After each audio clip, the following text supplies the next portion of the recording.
আসসালামু আলাইকুম। স্বাগতম C C plus plus programming basic কোর্সে। এই কোর্সে আপনি ধাপে ধাপে শিখবেন C C plus plus programming, memory management, pointer, data structure সহ সি প্রায় সব আধুনিক প্রোগ্রামিং ভাষার মূল ভিত্তি। Java, Python, C plus plus, C sharp ইত্যাদি অনেকটাই সি এর ধারণার উপর নির্মিত।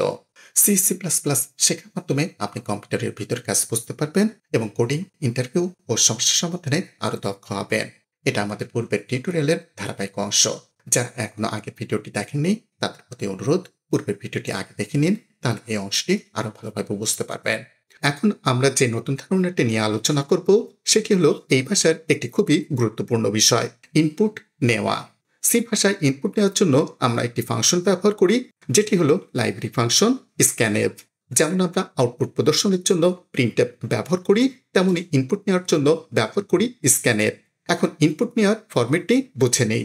আমাদের যে কোনো মান বা ভ্যালু ইনপুট নিতে হলে প্রথমে টাইপ অনুযায়ী ফরম্যাট স্পেসিফায়ার লিখতে হয়। এই পার্সেন্টেজ চিহ্নটি নির্দেশ করে যে আমরা একটি ভ্যারিয়েবলের মান নিতে যাচ্ছি। সুতরাং প্রথমে আমরা ডাবল কোটেশনের মধ্যে আমাদের ফরম্যাট স্পেসিফায়ার লিখব, তারপর এটি কমা দিব। কমার পরে লিখব এম্পারসেন্ট এবং সেই ভ্যারিয়েবলটি যেখানে আমরা ইনপুট মানটি সংরক্ষণ করব। এখন প্রশ্ন আসে, ভ্যারিয়েবলের নামের আগে কেন এম্পারসেন্ট দিতে হয়? এই এম্পারসেন্ট মূলত সেই মেমোরি অ্যাড্রেস নির্দেশ করে যেখানে ভ্যারিয়েবলটি সংরক্ষিত আছে। অর্থাৎ স্ক্যানএফ ইনপুট নেওয়ার সময় সরাসরি সেই মেমোরি লোকেশনে গিয়ে মানটি সংরক্ষণ করে দেয়। এভাবেই স্ক্যানএফ কাজ করে। একটি ছোট উদাহরণ দেখা যাক। আমরা একটি ভ্যারিয়েবল বানালাম এজ নামে।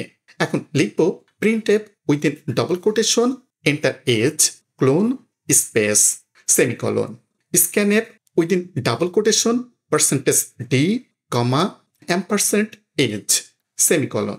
Printf within double quotation age is percentage d comma age semicolon.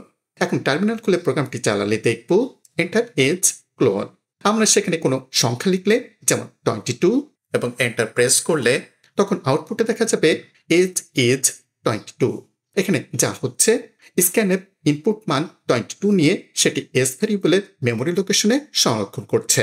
এরপর প্রিন্টএফ সেই মানটি মেমোরি লোকেশন থেকে পড়ে স্ক্রিনে প্রদর্শন করছে।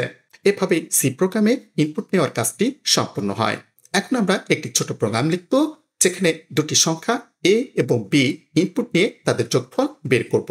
সেজন্য প্রথমে আমরা ভ্যারিয়েবল তৈরি করব integer a comma b semicolon. এখন প্রথমে আমরা লিখব printf within double quotation enter a colon space semicolon.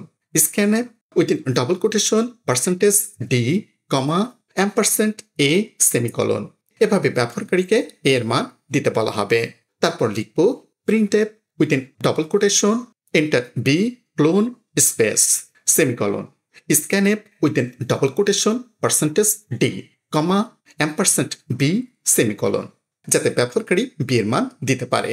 এখানে আমরা দুটি মান স্ক্যানএফ ফাংশনের মাধ্যমে ইনপুট নেব। এখন আমরা এই দুটি সংখ্যার যোগফল একটি নতুন ভ্যারিয়েবলে সংরক্ষণ করব। ইন্ট সাম সমান এ প্লাস বি সেমিকলন। এখানে প্লাস, মাইনাস, মাল্টিপ্লিকেশন, ডিভিশন এবং পার্সেন্টেজ চিহ্নগুলো আমরা গণিতে যেমন ব্যবহার করি, সি প্রোগ্রামেও ঠিক তেমনই ব্যবহার হয়। প্লাস হলো যোগ বা অ্যাডিশন, মাইনাস হলো বিয়োগ বা সাবট্রাকশন, স্টারিস্ক হলো গুণ বা মাল্টিপ্লিকেশন, ফরওয়ার্ড স্ল্যাশ হলো ভাগ বা ডিভিশন, পার্সেন্টেজ হলো ভাগশেষ বা রিমাইন্ডার। এখানে ইকুয়াল চিহ্নটি হলো অ্যাসাইনমেন্ট অপারেটর, যা ডান পাশের মানটিকে বাম পাশে সাম ভ্যারিয়েবলে সংরক্ষণ করে। আর প্লাস হলো অ্যাডিশন অপারেটর, যা যোগফল নির্ণয় করে। এরপর আমরা প্রিন্ট করব printf with double quotation some is percentage d comma some semicolon. এই কোডে যা করা হয়েছে, দুটি ভ্যারিয়েবল এ এবং বি তৈরি করা হয়েছে। এরপর ব্যবহারকারীর কাছ থেকে এ ও বি এর মান ইনপুট নেওয়া হয়েছে। এরপর এ প্লাস বি করে একটি নতুন ভ্যারিয়েবল সামে যোগফল রাখা হয়েছে। শেষে সেই যোগফল প্রিন্টএফের মাধ্যমে প্রিন্ট করা হয়েছে। এখন যদি আমরা প্রোগ্রামটি চালাই, প্রথমে ইনপুট দিই এ সমান 2, তারপর বি সমান 5, তাহলে আউটপুট আসবে সাম ইজ 7। অর্থাৎ 2 এবং 5 এর যোগফল হলো 7, যা স্ক্রিনে প্রদর্শিত হবে। এখন একটি ছোট ট্রিক শিখে আমরা চাইলে তৃতীয় ভ্যারিয়েবল সাম না বানিয়েও কাজটি করতে পারি। সরাসরি প্রিন্টএফের মধ্যেই যোগফল লিখে দিতে পারি। Printf within double quotation sum is percentage d, a plus b semicolon. এবার যদি কোডটি চালানো হয় এবং ইনপুট দেওয়া হয় 2 এবং 5, তাহলে সরাসরি 7 প্রিন্ট হবে, অর্থাৎ অতিরিক্ত ভ্যারিয়েবল বানানোর প্রয়োজন নেই। একইভাবে যদি আমরা বিয়োগ করতে চাই তাহলে a মাইনাস বি লিখতে পারি। গুণ করতে চাইলে a মাল্টিপ্লাই বি, ভাগ করতে চাইলে a /b ব্যবহার করতে পারি। এভাবে সরাসরি যে কোনো গাণিতিক অপারেশন করে তার ফলাফল প্রিন্টএফের ভিতরে প্রদর্শন করা যায়। তো এই ছিল আজকের পর্বে।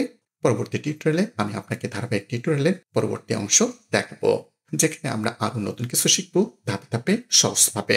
আশা করি আজকের পাঠ থেকে আপনি অনেক কিছু শিখতে পেরেছেন। সি এবং সি প্লাস প্লাস নিয়ে এই ধারাবাহিক ভিডিওতে প্রতিটি পর্বে আমরা আপনাকে আরো নতুন কিছু দেখাবো আরো সহজভাবে। যদি ভিডিওটি আপনার উপকারে আসে তাহলে লাইক দিন, মন্তব্য চ্যানেল কেমন লাগলো আর সাবস্ক্রাইব করুন কোডিং উইথ শামীম, যাতে পরবর্তী ভিডিও মিস না করেন।